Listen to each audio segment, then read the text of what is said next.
আহমদুল্লাহ হাদিকে নিয়ে যা বললেন, একজন মুসলিম হিসাবে এবং দেশপ্রেমিক হিসাবে অবশ্যই আপনার এটা জানা দরকার। যুগে যুগে ওসমান হাদিরা ঘরে ঘরে জন্মায় না, ওসমান হাদিরা জেলায় জেলায় জন্মায় না, প্রতি বছর জন্মায় না, কিন্তু এরা আমাদের যুবকদের জন্য শিক্ষা, আমাদের সবার জন্য শিক্ষা, অনুপ্রেরণা। কিভাবে ক্ষুদ্র গণ্ডির ঊর্ধ্বে উঠতে হয়, কিভাবে ক্ষুদ্র চিন্তার বাইরে যেতে হয়, কিভাবে ভয়ের কালচার সংস্কৃতির দেয়ালকে প্রাচীরকে ভেঙে দিতে হয়, এটা শেখানোর মতো মানুষ ঘরে ঘরে হয় না।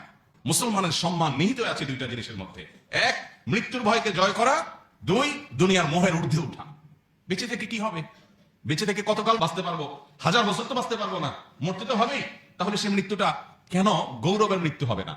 সে মৃত্যুটা কেন সার্থক মৃত্যু হবে না? সে মৃত্যু কেন হাজার হাজার তরুণকে উজ্জীবিত করবে না? সে মৃত্যু কেন বহু মানুষের বিবেককে খুলে দিবে না? সে মৃত্যু কেন অন্যকে অনুপ্রাণিত করবে না? এই মৃত্যু কেমন মৃত্যু যে মৃত্যু আমার একজন ভীরু মানুষের মতো মৃত্যু হবে? আমি পলায়ন পর হয় মৃত্যু কেন বরণ করবো? এই মৃত্যুর ভিতরে কি সার্থকতা আছে? এই মৃত্যু তো সবাই বরণ করে, গরু ছাগলের মতো মৃত্যু হয়। আমি মানুষ, আমি প্রাণী, আমি মুসলিম, আমি আল্লাহ নবীর উম্মত, আমি বড় বড় সাহাবীদের অনুসারী, অতএব আমার মৃত্যু তো অন্য 10 জনের মৃত্যু মতো হতে পারে না। আমি একজন আদর্শবাদী মুসলিম হতে হয়। আমার চোখে মুখে থাকবে দুনিয়া জয় করার স্বপ্ন, আমার চোখে মুখে থাকবে অন্যায়ের বিরুদ্ধে কথা বলার স্বপ্ন, মাজলুম মানুষের পক্ষে কথা বলার স্বপ্ন, অন্যায় অনাচারের বিরুদ্ধে কথা বলার স্বপ্ন।